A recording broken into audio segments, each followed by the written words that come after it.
Assalamualaikum warahmatullahi wabarakatuh. Bismillah, alhamdulillah, wassalatu wassalamu ala rasulillah, wa ala alihi wa sahbihi wa mawala.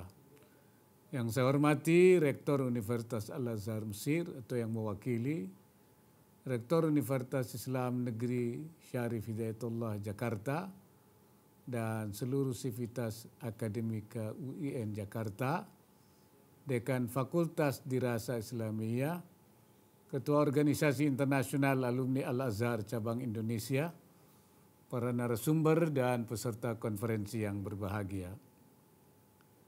Segala puji bagi Allah Subhanahu wa Ta'ala atas segala nikmat dan hidayah karunia-Nya kepada kita sehingga kita bisa hadir dalam International Dirasa Islamiyah Conference ke-7 yang dilaksanakan oleh Fakultas Dirasa Islamiyah UIN Syarif Hidayatullah Jakarta bekerjasama dengan organisasi internasional alumni Al-Azhar.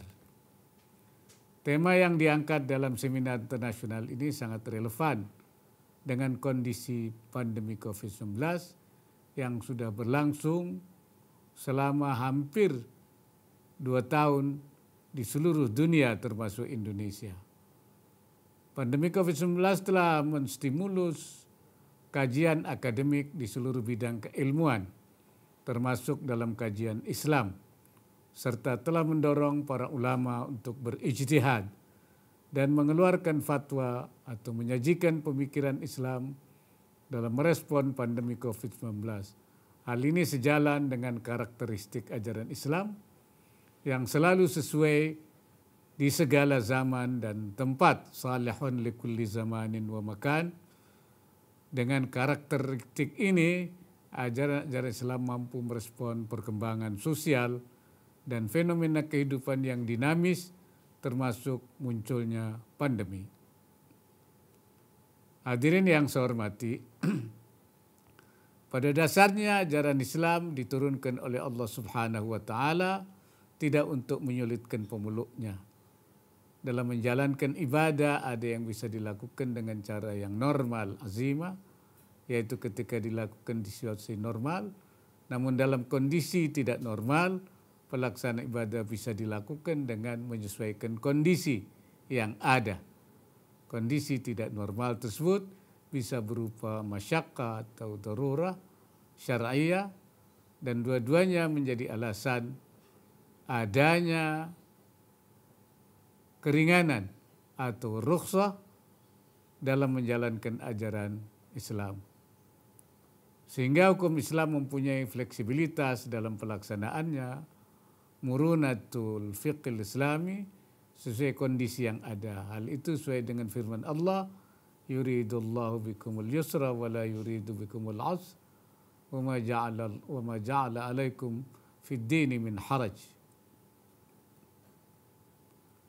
Syariat Islam juga diletakkan untuk memastikan terwujudnya tujuan syariah dalam membangun kemaslahatan baik masalah agama maupun masalah dunia, maqasidus syariah secara simultan.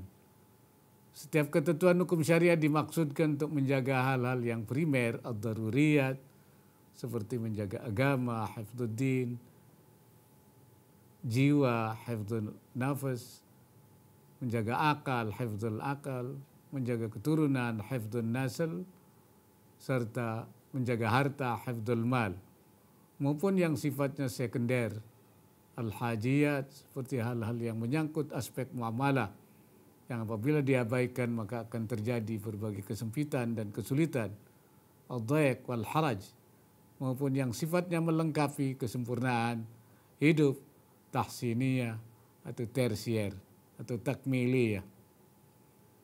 Syariat itu ada yang sumbernya nas Al-Quran dan hadis al-mansusah dan hasil ijtihad atau ijtihadiyah. Bahkan menurut Imamul Haramain, kebanyakan syariah itu berasal dari hasil ijtihad. Fa inna ma'dhama syariah sadara minal ijtihad.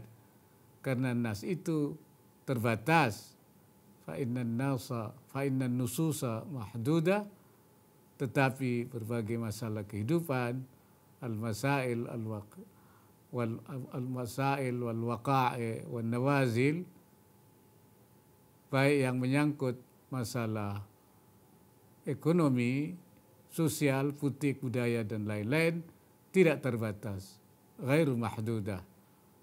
Baik yang menyangkut masalah-masalah yang baru, al-masail jadidah, atau merupakan masalah lama yang mengalami perubahan, al-masail al-mustajaddah.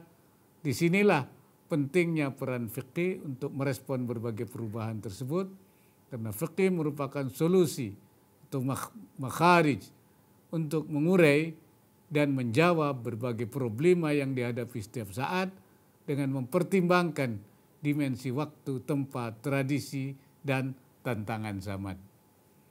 Ijtihad ulama dilakukan dengan mengacu pada metodologi yang dibangun oleh para ulama generasi awal, as-salafus saleh, baik generasi para sahabat, tabi'in maupun tabi'at tabi'in, serta memperhatikan konteks kekinian, termasuk dalam kelompok as-salafus saleh adalah para imam pendiri mazhab 4, karena Imam Hanafi termasuk tabi'in, sedangkan Imam Maliki, Imam Syafi'i, dan Imam Hambali termasuk tabi'ut tabi'in.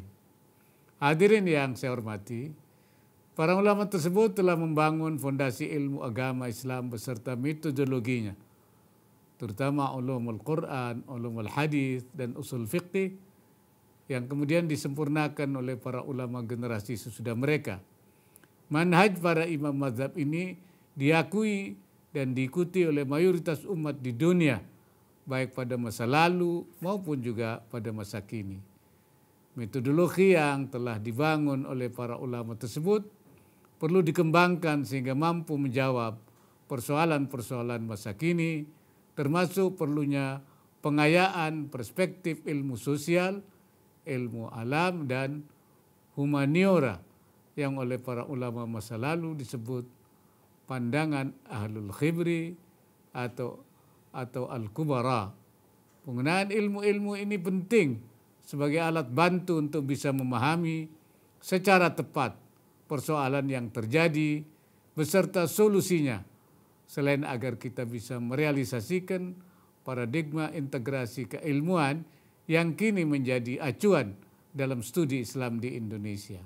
Pandemi COVID-19 adalah merupakan situasi darurat yang berdampak pada berbagai aspek kehidupan, baik di bidang kesehatan, sosial, ekonomi, pendidikan, bahkan dalam cara kita melakukan ibadah. Kondisi tersebut menyebabkan tidak semua masalah bisa didekati dengan cara yang normal atau azimah, tapi harus menggunakan pendekatan hukum darurat. Dalam kaidah fikih, situasi yang masyaqqah dibolehkan adanya kemudahan sesuai dengan kaidah al-masyaqqah tajlibut taisir dengan menggunakan rukhsah atau dispensasi ataupun keringanan. Bahkan menurut Imam Asy-Syatibi, rukhsah ada yang sifatnya takhir, pilihan antara hukum asal azimah dan keringanan rukhsah. Ada pula yang digunakan, ada juga yang disunatkan agar lebih memilih yang rukhsah daripada yang azimah. Ada pula yang sifatnya matlub, diharuskan seperti memakan bangkai ketika tidak ada pilihan lain untuk mempertahankan hidup.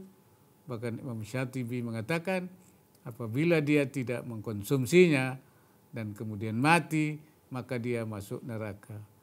Fa inna man lam yaf'al dzalik famata dakhalan nar.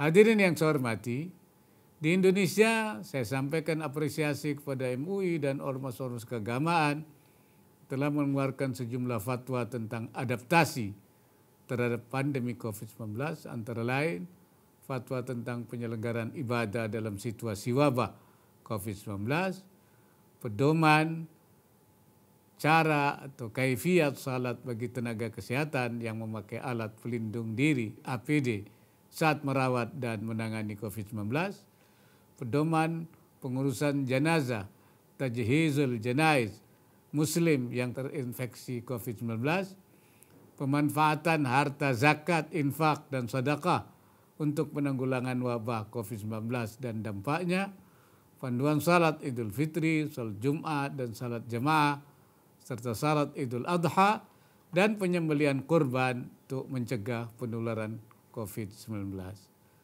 Saya berharap Universitas Islam Negeri UIN sebagai lembaga pendidikan Islam terkemuka dapat menjadi kiblat baru kajian Islam di tingkat dunia di samping Universitas Al-Azhar Kairo.